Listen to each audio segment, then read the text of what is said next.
Hello, everyone. I'm Lana Zach. Thanks for joining us here on CBS News. We're following the breaking news of the death of former First Lady Rosalynn Carter at age 96.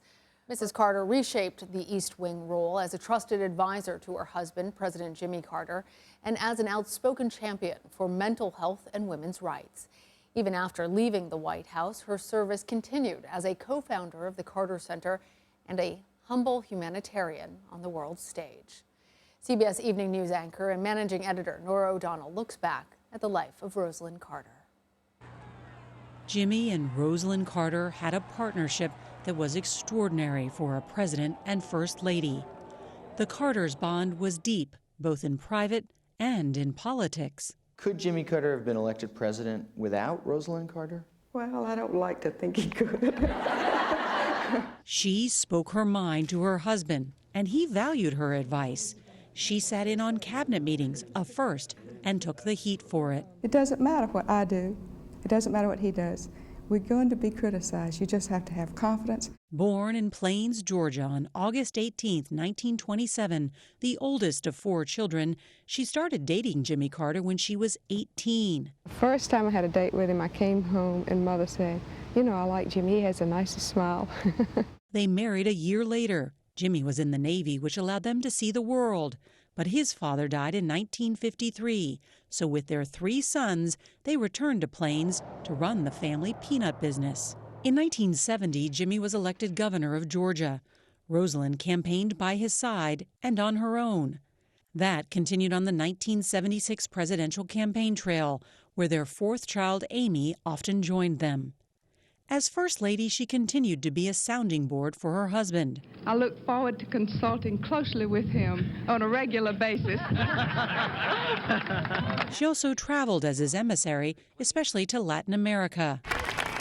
After leaving Washington in 1981, they then created the Carter Center in Atlanta, where they promoted peace and where she continued her work as an advocate for research and treatment of mental illness. She also became a prominent voice for caregivers and for women and children, and she joined her husband in the work of Habitat for Humanity. And as the world faced the deadly COVID-19 pandemic, the couple used their voices to encourage Americans to get vaccinated to help save lives. Their long tradition of helping others led President Clinton to award the Carters the Medal of Freedom in 1999. Jimmy and Rosalynn Carter have done more good things for more people in more places than any other couple on the face of the earth. President Carter not only called Rosalynn his wife, but also his best friend and chief advisor. A small-town girl who didn't plan on a public life, Rosalynn Carter understood the power of high office and used it to help make this a better and kinder world. Nora O'Donnell, CBS News, Washington. Today, the current First Lady, Jill Biden, reacted to the passing of the former First Lady at a Thanksgiving event. Here's what she had to say. I'm sorry that I have to lead this off with a sad announcement. Our former First Lady, Rosalynn Carter, has just passed.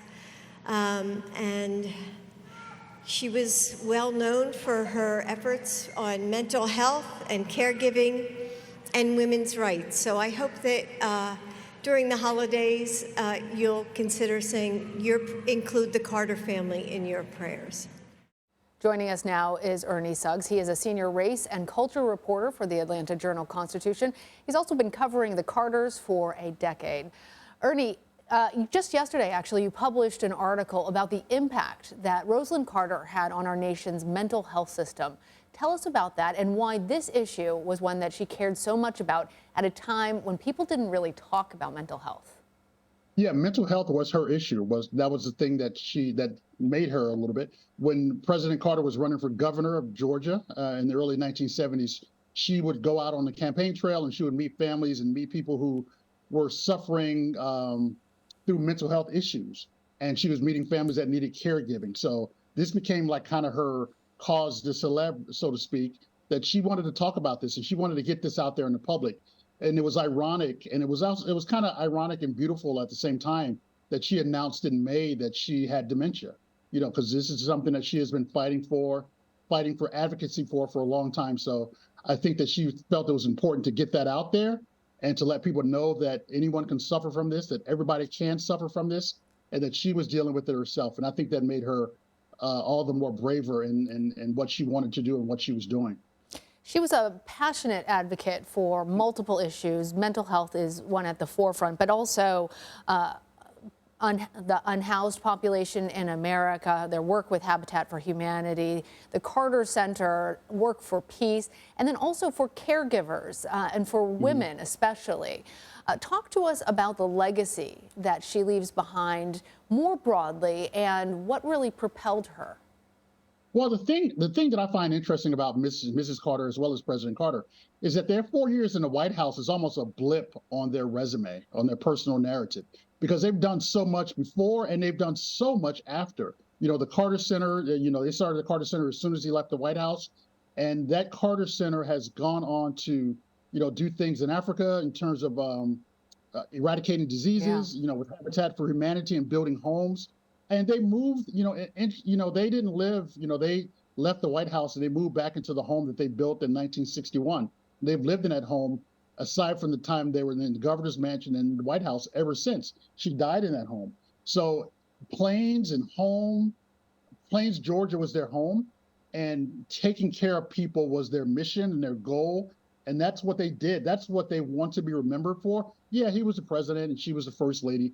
But I think if you ask President Carter now, he's best remembered. He wants to be best remembered for he and his wife for what they did for people, particularly what they did for people after they left the White House. Yeah, actually, and the biggest accomplishment of his life, the former president once said, was actually marrying Rosalynn. Her. Absolutely. If you think about it, she was 96 years old. He met her when she was a baby.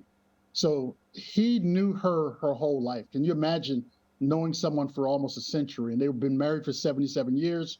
And it's just been like this beautiful partnership. I think that's the best word to use, a loving partnership that has sustained itself for 77 years. And what sorts of reaction are you seeing come in at this point? Well, she was America's first lady, but she's also Georgia's first lady. She was a first lady when he was a governor, but she's also been a standard bearer for what Georgians are and what they can be and what they can do in showing grace and dignity and class. And she showed all of that. So as you can imagine, the outpouring of affection throughout Georgia, throughout the country, throughout the world has been tremendous, because she was a person who people truly felt she cared for people and loved people, and people loved her in turn. So I think that the outpouring there, a lot of stuff is just starting to come in, but so far the outpouring has been tremendous from all circles of the country. And obviously, given the length of their relationship, the partnership that they had, it lends us to ask questions about the former president and how is Mr. Carter doing in this moment, and how is he expected to continue? Because we understand that he's also been in hospice care, but for a while. But the two of them have been together, as you mentioned, in their home in Plains. Yeah, they lived together in their home since 1961. It was announced on February 18th that he was going into hospice himself. As your viewers may know, he's had several years of health difficulties, whether they be falling down or injuries. He battled with cancer, brain cancer, and beat that. But he's 99 years old, and he, as I said, he went into hospice on February 18th. So, he and Mrs. Carter, they were in their home. They were where they wanted to be. They held hands every day. They ate peanut butter ice cream as often as their family would allow them to do that. They ate cupcakes. They watched the Braves games. So they were a loving couple together. And now, half of that partnership is gone. So, we don't want to speculate as to the condition of the former president. But, as I said, he's been in hospice since February the 18th. And what that meant for the family is that he wasn't going to get any medical care. He wasn't going to get any care from a hospital. He was just going to live at home and be taken care of at home. So we don't know how well, he's doing fine. I can imagine, but, he's a strong country boy, and he could be around for another 2 or 3 years, 5 years, hopefully. What an incredible love story they shared, and what a tremendous force for good she was. They were. Thank you. Thank you. Well, we are going to take a short break, but when we come back, the CEO of Habitat for Humanity International talks about Rosalynn Carter's dedication to providing shelter for people around the world. You're streaming CBS News.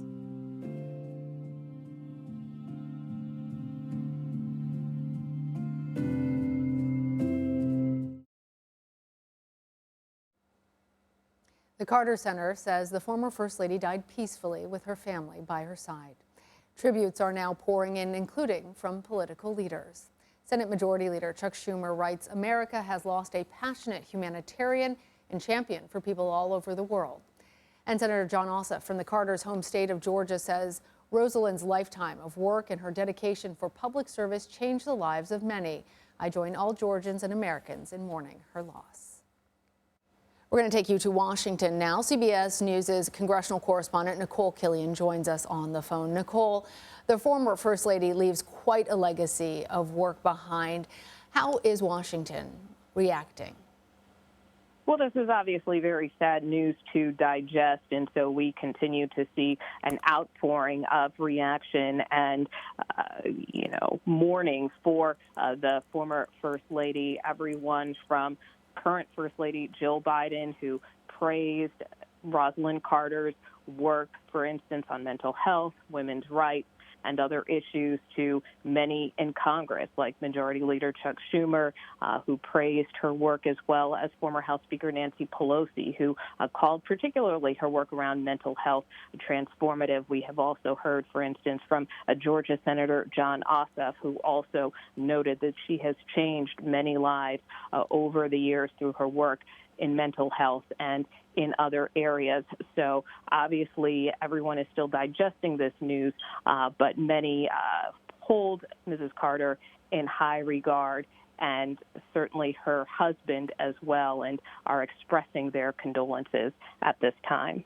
And Nicole, you mentioned that the current First Lady, Jill Biden, made remarks about the former First Lady's passing, but really praising her for her work. I see that the New York Times called Mrs. Carter the most politically active First Lady since Eleanor Roosevelt. In what ways did Rosalynn Carter shape the role of First Lady?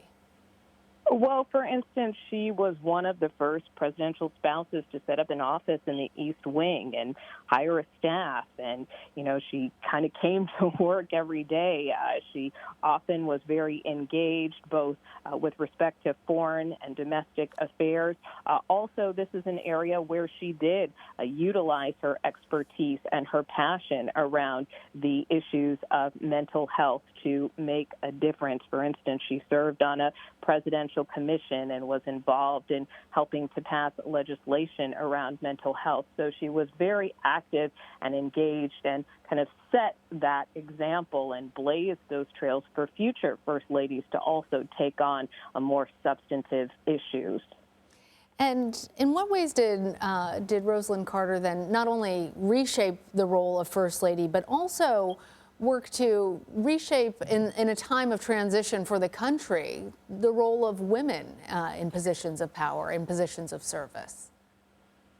Well, again, I think, taking on more of that policy standpoint and position, I think, was one way in which she helped transform that office. And I think it's also important to remember, even after leaving the White House, of course, former President Jimmy Carter only served one term, and 1 year after leaving the White House, he and his wife founded the Carter Center in Atlanta and really used that as an extension of their work. And that was something that Mrs. Carter was as much engaged in the work there as her husband. In fact, in the statement that the Carter Center put out today, the former president called her an equal partner. And that is something that was also conveyed to me in terms of talking to not only the CEO of the Carter Center earlier this year, but also to others who have worked in that center for years. And again, particularly around the issues of mental health.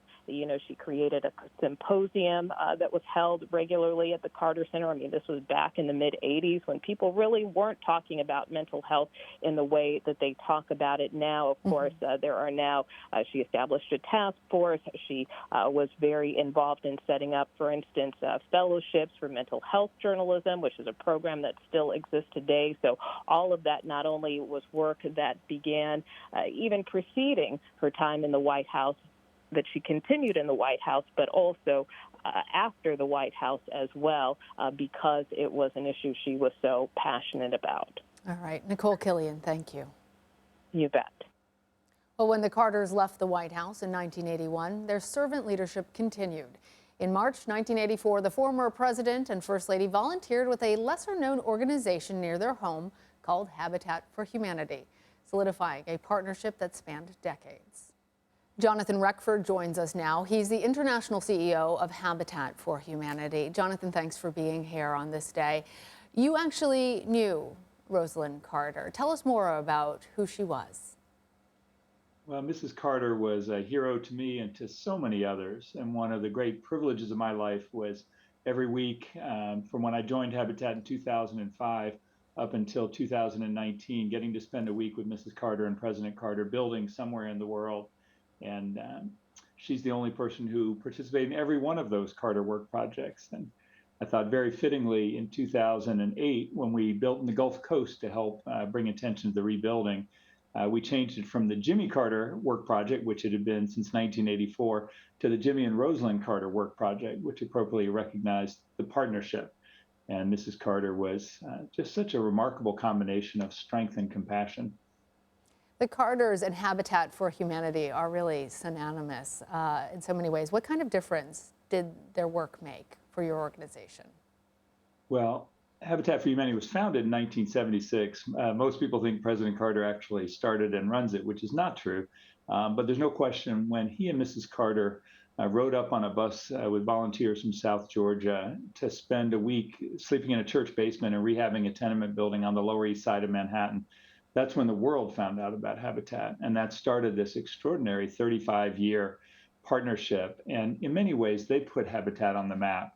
And I think had they not gotten involved, we might never have become what we have. Now, they directly helped over 104,000 volunteers build over 4,000 homes in 14 countries. But that only begins to touch the ripples of impact because really, in many ways, because of their involvement and the example they set, Habitat's been able to help over 46 million people have new or improved housing. Their son, Chip Carter, actually wrote today that, speaking of his mother, her life of service and compassion was an example for all Americans. Talk to us about the legacy, the inspiration that the former First Lady leaves behind, especially when it comes to charity. I think Mrs. Carter was so powerful in so many ways. She redefined the role of First Lady. She was an early champion of mental health when very few were. And she had a tireless work ethic. I remember asking her, had she ever thought about slowing down or retiring? And she just looked so surprised. And her response was, what would we do? And I think they had a life of such purpose. And I think I was always struck when I was with her about her tenderness and compassion for the families who were purchasing the homes we were building. She loved to build. She actually became a pretty skilled carpenter, as she would say. But her compassion, I think, is what will always stick with me, that she was such a role model, I think, for all of us in terms of a life well lived. I really, really love that, Jonathan. Former First Lady, mental health advocate, skilled carpenter, quite a list of accomplishments. Jonathanreckford, thank you. Well, I'm Lana Zach. Thank you for watching. Before we go, though, I want to leave you with a quote from Rosalynn Carter. When asked about her groundbreaking advocacy for mental health, said, "I wanted to take mental illnesses and emotional disorders out of the closet to let people know it is all right to admit to having a problem without fear of being called crazy. If only we could consider mental illnesses as straightforwardly as we do physical illnesses, those affected could seek help and be treated in an open and effective way." Rosalynn Carter was 96 years old. We're going to take a quick break. You're streaming CBS News.